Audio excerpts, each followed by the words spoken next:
에스라 9장 말씀을 봅니다. 하나님께서 지키시고 보호하심으로 이스라엘 백성이 에스라의 인도에 따라 안전하게 예루살렘에 도착을 했습니다. 그리고 아닥사스다 왕의 조서에 따라서 왕의 총독들이 이스라엘 백성을 도움으로 평안히 가나안 땅에 정착을 하게 됩니다. 그런데 1절 말씀에 이스라엘 백성들이 2일 후에 범죄했다라고 그 내용이 이어지고 있습니다. 이스라엘 백성과 제사장 레위인들이 이 땅 백성에서 떠나지 않았다라고 말씀합니다. 이 의미는 이스라엘 백성이 하나님의 거룩한 백성입니다. 그런데 바벨론 포로 생활 동안 가나안 땅에 이방 민족이 터잡고 살았는데 그 이방 민족들이 우상 숭배와 하나님 앞에 가증하고 음란한 일들을 그 땅에서 행하고 있기 때문에 그들, 이 땅 백성들과 구별되어야 한다, 떠나야 한다 라고 하는 것인데 이스라엘 백성들과 제사장들, 레위인들이 그들과 구별되지 않고 그들과 똑같은 일을 행하고 있다는 것입니다. 그래서 2절 말씀에는 거룩한 자손이 우상 숭배하는 그 지방 사람들과 통혼을 하고 하나님께서 기뻐하지 않는 일들을 하는데 더욱 문제는 방백과 고관들, 즉 백성의 본이 되고 모범이 되어야 되는 지도자들이 앞장서서 죄를 짓는데 으뜸이 되었다라고 기록을 하고 있는 겁니다. 바벨론 포로 생활, 바벨론에서 노예로 살던 사람들이 풀려났습니다. 포로에서 해방되었는데 이제 자유가 되고 평안하니까, 그래서 살만하니까 하나님을 잊어버리고 하나님 말씀을 떠나서 자기들 좋은 대로 하는 것입니다. 우리도 늘 조심해야 되는 것이 혹시 우리가 평안하고 또 살만하고 누릴만 하니까 하나님의 주신 은혜들, 또 하나님께서 도우시는 것, 또 기도에 응답하여 주시고 베풀어 주신 그 은혜들을 잊어버리고 그 감사를 잊어버리고 교만하여 범죄하지 않도록 늘 주의해야 되는 것입니다. 3절 말씀에 에스라가 이 소식을 듣고 너무 참담하게 느낍니다. 화가 나고 너무 기가 막혀서 속옷과 겉옷을 쥐어뜯고 머리털과 수염을 뜯었다라고 기록을 합니다. 엄청 아플 텐데 하나님께 범죄하고 망령된 사람들의 모습에 분노를 하는 것입니다. 여러분, 이 에스라의 모습이 과하게 느껴지십니까? 이 에스라의 모습이 정상입니다. 하나님 앞에 범죄하고 죄된 모습을 보면 그럴 수도 있지 뭘 그걸 가지고 그러느냐, 아무렇지도 않게 생각하는 사람들이 있습니다. 죄에 둔감한 사람들이 있습니다. 그런 사람들은 엄밀히 하나님 편에 선 사람들이 아닙니다. 당연히 하나님의 사람들의 모습은 에스라와 같아야 한다는 겁니다. 용서하는 문제와 죄에 대해서 어떠한 마음을 가지느냐는 다른 것입니다. 말씀에는 망령된 자를, 망령되게 행하는 사람을 멸시하는 눈을 가져야 한다라고 말합니다. 사랑하고 용서하는 것과는 또 다른 문제입니다. 우리는 하나님의 말씀에 대해서, 죄에 대해서 어떤 반응을 가지고 어떤 태도를 취하고 있는지 우리가 기억해야 됩니다. 하나님 편에서 하나님의 마음을 가지고 죄에 대해서 그런 태도를 가지시는 우리 성도들 되셔야만 합니다. 5절부터 15절까지는 에스라가 하나님 앞에 회개하고 중보기도하는 내용이 나옵니다. 하나님 앞에 무릎 꿇고 두 손을 들고 기도하고 있습니다. 여러분, 에스라가 잘못했습니까? 그렇지 않습니다. 에스라는 아무 잘못이 없는 사람입니다. 선한 사람입니다.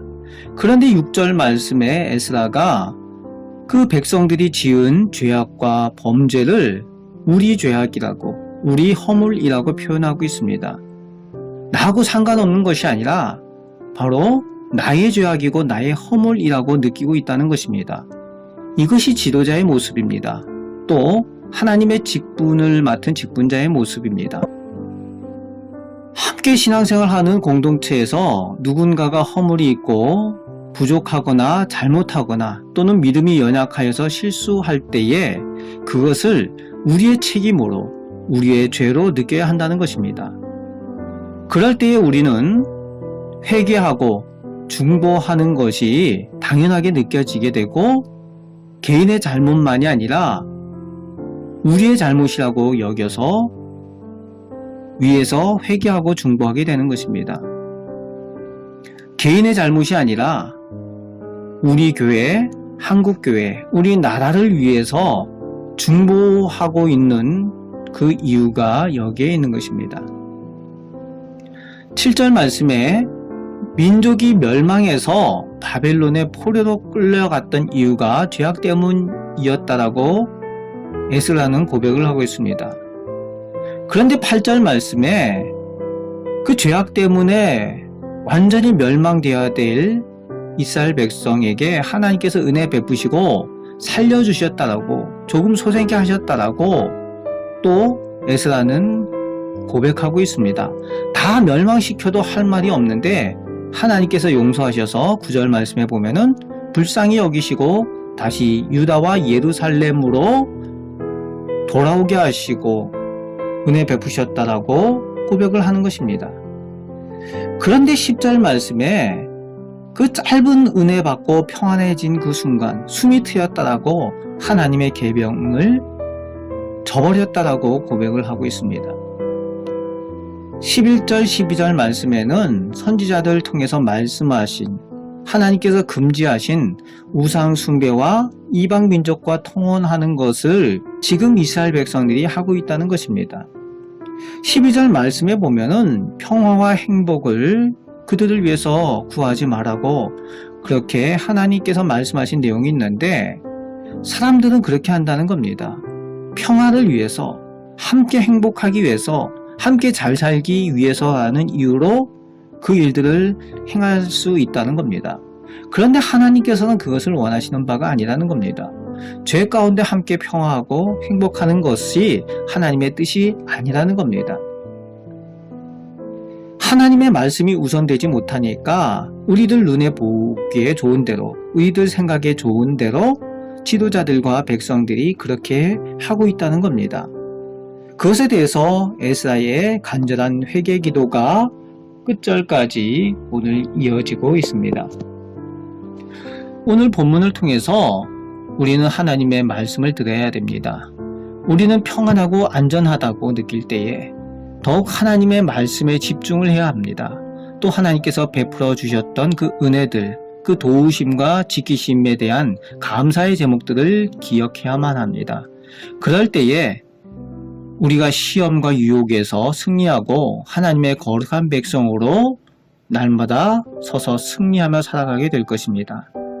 또 에스라처럼 우리가 마땅히 영적인 지도자들로, 하나님께 직분을 받은 거룩한 직분자들로 우리 가정과 우리 교회, 우리 나라와 민족을 위해서 영적 지도자들로 사명과 책임을 가지고 기도하시는 하나님의 택한 백성, 복된 백성으로 살아가시기를 주님의 말씀으로 축복합니다.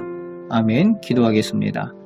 하나님, 저희를 사랑하여 주시고 하나님의 영적인 지도자들, 하나님의 복된 백성이 되게 하여 주시니 감사를 드립니다. 거룩한 백성답게 이 세상 사람들과 똑같은 생각과 똑같은 방식으로 사는 것이 아니라 하나님의 말씀의 중심이 되어서 살아가는 저희들 되게 하여 주시고, 하나님을 따라 살 때에 하나님의 말씀을 따라 사는 것이 진정한 축복의 비결인 줄 저희가 늘 고백하며 저희가 체험하며 살게 하여 주옵소서. 오늘도 저희를 선하게 인도하여 주심을 감사드립니다. 늘 감사의 기억들이 저희들 삶을 이끌게 하여 주옵소서. 오늘도 저희들에게 믿음의 능력을 허락하여 주심을 감사드리오며 우리를 사랑하시는 예수 그리스도의 이름으로 기도합나이다. 아멘.